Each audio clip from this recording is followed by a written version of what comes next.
Hello everyone, this is a special educator Pooja Prakash from Center for Special Education Prayagraj. आज के video में फरहीन से जानने का प्रयास करेंगे कि जुनाइशा जो कि बहुत छोटी सी बच्ची है, जब वो मेरे सेंटर पे आई थी she was 1 year 10 month old और आज की तारीख में वो पूरी 2.5 साल की हो गई है। तो इस बीच में जुनाइशा का ये जो ट्रिमेंडस प्रोग्रेस, ट्रिमेंडस सक्सेस दिखा है, अपार सफलता जो दिखी है, इसका राज जानने की कोशिश करेंगे। फरहीन, आप उन सभी माओं की तरह ही हैं, कुछ अलग नहीं हैं, लेकिन हाँ, किस बखूबी, किस बहादुरी के साथ इस सफलता को उन्होंने पाया है या ये चीजें उन्होंने महसूस की हैं। मैंने इनसे रिक्वेस्ट किया था कि वो चैनल पर आएं और अपने एक्सपीरियंसेस आपके साथ शेयर करें। फरहीन, बताएं जरा।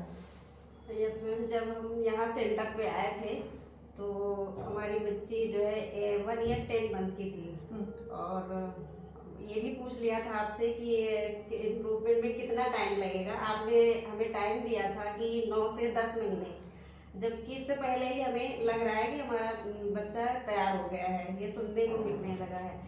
तो हमारा कहने का मतलब ये है कि अगर हम लोग ये टारगेट फिक्स कर लें कि हमें करना है कोई भी चीज़, तो वो बिल्कुल कर सकता है, वो एक माँ ही कर सकती है। उसके अलावा हमें नहीं लगता कि एक बच्चे से, माँ से ज़्यादा कोई और नहीं जान सकता उसके बच्चे में क्या कमी रह गई है, क्या अचीव करना है।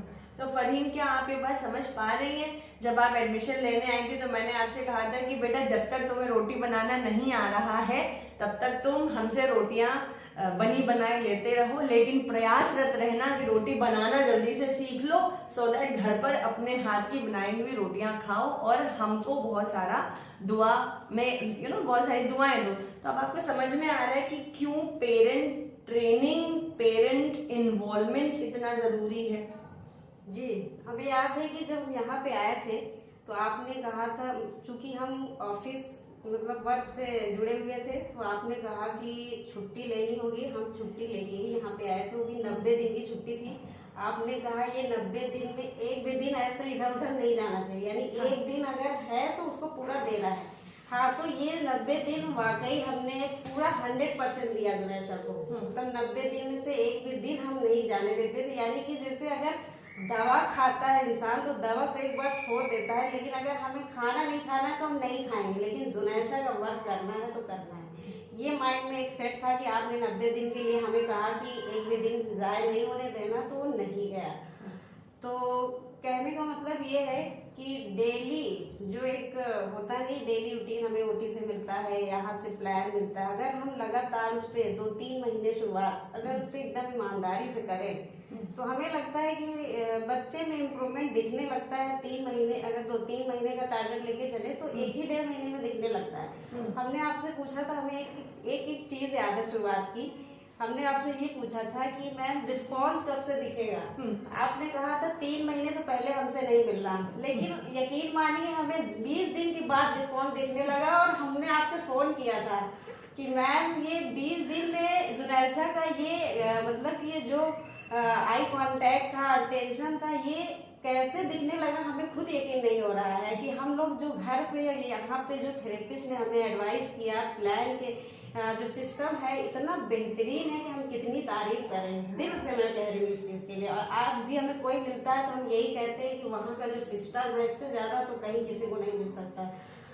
उसी गाइडलाइन इतना बेहतरीन है यहाँ का कि उस गाइडलाइन मतलब कि हम लोगों को एक अच्छा गाइडलाइन ही चाहिए होता है, बाकी काम तो सभी करते हैं। कौन माँ नहीं चाहेगी कि हम अपने बच्चे के लिए ना करें। बात ये होती है कि गाइडलाइन अगर अच्छा है, हम लोग का डायरेक्शन अच्छी बढ़िया है, तो हम बहुत अच्छा काम कर सकते हैं। जैसे कि कभी कभी क्या होता है कि प्लान बना है, प्लान के साथ हम काम कर रहे होते हैं, काम करने के दौरान ही हमें कुछ ऐसा ही अचानक से दिख जाता है कि जो हम खुद सोचते हैं ये कैसे हो गया। तो ठीक वैसे जुनैशा के साथ भी है। हमारा कहने का मतलब ये है कि टारगेट जो होना चाहिए वो मल्टीपल होना चाहिए, छोटा होना चाहिए, उम्मीद कम लगानी चाहिए। क्योंकि अगर उम्मीद हम ज़्यादा लगाएंगे डिसअपॉइंटेड होंगे और काम नहीं कर पाएंगे, और अगर हम छोटी उम्मीद लगाएं, ज़्यादा देखने को मिला तो हम खुश होकर और बढ़िया काम कर पाएंगे। यही मेरा तरीका था कि टारगेट मेरा मल्टीपल हो। जैसे कि हम लोग हमेशा हम लोगों का यही रहता है कि वर्बल नहीं है, बच्चा बोल नहीं रहा है, तो सही पूछे तो हमने वर्कर पे कभी ध्यान ही नहीं दिया, हमने हमेशा अपने कामों पे ध्यान दिया। हाँ, एक चीज ये होना चाहिए कि जैसे होता नहीं कि काम के साथ साथ इमिटेशन पे ध्यान देना चाहिए। इमिटेशन बहुत जरूरी होता है, इससे ये हमें एक्सपीरियंस मिला। और डिसेप्टिव लैंग्वेज, डिसेप्टिव लैंग्वेज के साथ साथ मतलब इमिटेशन साइड में तो लेके चलना ही चाहिए। अब जैसे कि हर वक्त हम लोग नहीं कर पाएंगे, 24 घंटे बच्चे को इंगेज नहीं कर सकते, तो इसके लिए हमें ये रखना चाहिए कि घरेलू कार्य जो हम कर रहे हैं उसी में ही बच्चे को इंगेज करना चाहिए। जैसे हम कपड़ा ये सोच लीजिए कि जब से जुनेसा के साथ काम किया हम बिल्कुल मशीनरी काम छोड़ दिया, मतलब कि मशीन में कपड़ा धोना और ये सब कुछ हाथ से करना स्टार्ट किया कि इसको पाइप से पानी भरवाना है, कपड़े ले आना है। हमें अक्सर लोग पूछते हैं कि मैडम इतनी कम एज में बच्चे को कितनी जल्दी जैसे मतलब कलर कैसे अचीव हो गया, वो भी इतना कलर कि जो हम लोग को भी नहीं पता। तो जैसे कि मान लीजिए हम कपड़ा धुल रहे हैं, कपड़ा मंगा रहे हैं, इस कलर का कपड़ा लिए, उस कलर के ले आइए। जैसे आप लोग कहते हैं जनरलाइज करवाइए, जनरलाइज हम ऐसे ही करवाएंगे।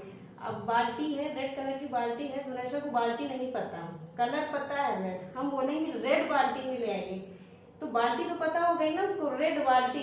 ऐसे ही करके हमने अचीव करवाया उसको, ये कलर का कपड़ा ले आइए, रेड पता है तो कपड़ा उसको पता हो गया, पैजामा पता हो गया, उसको कुर्ता पता हो गया। फरहीन बात करके इतनी खुशी हो रही है फरहीन से बात करके, क्योंकि बहुत सारे पेरेंट्स, बहुत सारे में मैं आपको बताऊं 99% जब पेरेंट्स सेंटर पे आते हैं तो उनका सबसे पहला कंसर्न होता है मैम बच्चा बोल नहीं रहा है, लेकिन कहीं ना कहीं वो इस बात को समझ नहीं पा रहे हो कि तो बहुत कंपोनेंट्स जो बोलने के हैं कि बच्चा इमिटेट नहीं कर रहा है, यानी नकल नहीं उतार रहा है, और बच्चा समझ नहीं रहा है, चीजों को प्रोसेस नहीं कर पा रहा है। ये तो बहुत कमाल की चीजें हैं। सेंटर पे इस बात का बहुत ध्यान रखा जाता है कि ऑक्यूपेशनल थेरेपी और स्पेशल एजुकेशन के गोल आपस में बिल्कुल इन सिंक, इम्बाइब्ड हो, और वो पेरेंटल ट्रेनिंग उसकी बराबर चलती रहे। आखिरी सवाल बताइए, आपको सबसे बड़ा मोटिवेशन कहाँ से मिला? सबसे ज्यादा मोटिवेशन तो हम सेंटर से ही मिला है, मतलब कि यहाँ के थेरेपिस्ट ने हमें इतना मोटिवेट शुरू से ही किया, बहुत ज़्यादा किया। हम बहुत परेशान थे, कोई भी माँ होगी जिसका बच्चा इतना छोटा और दिक्कत होगी तो बिल्कुल परेशान होगा, तो हमें डे बाय डे मोटिवेट करती थी। चेहरा देख के ही थेरेपी जान जाती थी कि कुछ न कुछ तो दिक्कत है। तो बहुत टाइम ऐसा हो जाता है हम लोग शेयर भी नहीं करते, डेली का किससे कितना शेयर किया जाए, लेकिन ये है कि थेरेपिस्ट है भाई तो देख के ही पता चल जाता है कि माँ को दिक्कत है। अगर ये मेंटल रिलैक्स नहीं होगी तो काम बच्चे के साथ कैसे होगा। तो बहुत ज़्यादा हमें मोटिवेट इन लोगों ने किया है, इन लोगों को बहुत बहुत थैंक्स बोलेंगे, जितनी भी टीम सीएससी है। ओटी में भी हमें बहुत मोटिवेशन मिला, वहाँ की थेरेपिस्ट, वहाँ की मैम मीटिंग जो मतलब बीच में होती रहती है, इससे बहुत ज़्यादा मोटिवेशन मिलता है। जो मीटिंग है ये बहुत अच्छा है, सिस्टम का एक पार्ट है, बहुत ही बेहतरीन है। बाकी जो हर मंथ प्लान मिल रहा है वो तो है ही है अपने आप में बहुत, उसका तो एक्सप्लेन है ही नहीं कि कितना हम करें, शब्दों की कमी हो जाएगी। सिस्टम के तरीके से काम करने में बच्चों में जो इम्प्रूवमेंट होता है वो सिस्टमैटिक तरीके से होता है। जैसे हम लोग कभी कभी कह रहे होते हैं कि बच्चा फिर पीछे आ गया या भूल गया या बच्चे में रटा रटा, ये सब नहीं चीजें। डॉक्यूमेंटेशन बहुत जरूरी है, डॉक्यूमेंटेशन, कंसिस्टेंसी और डिसिप्लिन, हाँ ये चीज बहुत इम्पोर्टेंट। ये चीज मतलब अगर सिस्टम के हिसाब से काम करिए तो सबसे बड़ी चीज कंसिस्टेंसी आती है बच्चों में, और वही हमें चाहिए होती है। अगर वो आ गए तो बच्चे ध्यान देंगे, अट्रैक्ट होंगे और 1.10 में आई हुई जुनैशा आज 2.5 साल की हो गई हैं, और आखिरी सवाल पूछते हैं फाइनली। ऐसे तो बहुत सारा पूछने को मन कर रहा है बट वीडियो बहुत लंबे हो जाते हैं। माओ को क्या कहना चाहेंगी? माओ के लिए कुछ बोले प्लीज। माओ के लिए हम यही कहेंगे कि जब आए यहाँ पे तो मानते हैं कि सभी परेशान होते हैं, लेकिन परेशान होने से कोई मतलब नहीं है। जब हमारे पास ऑप्शन होता है, ये ऑप्शन नहीं रहता है कि हमारे अलावा कोई नहीं कर सकता, यानी कि शुरुआत यही होती है कि लड़ाई हमारी है। जब लड़ाई मेरी है, ऑप्शन ही नहीं है, तो हमें ही करना है। हमें करना है तो हमारा बच्चा है, हमें समझना होगा कि हमारे बच्चे को कहाँ से कैसे कहाँ पे ले आना है। तो इसके लिए हमें यहाँ का प्लान और ओटी का जो डेली रूटीन, उन सब चीजों के साथ फरहीन आप इसको थोड़ा सा करेक्शन करें, यहाँ का प्लान नहीं, दुनिया में हर गुरु बहुत सर्वोत्तम है, उत्तम है, मैं ये मानती हूँ।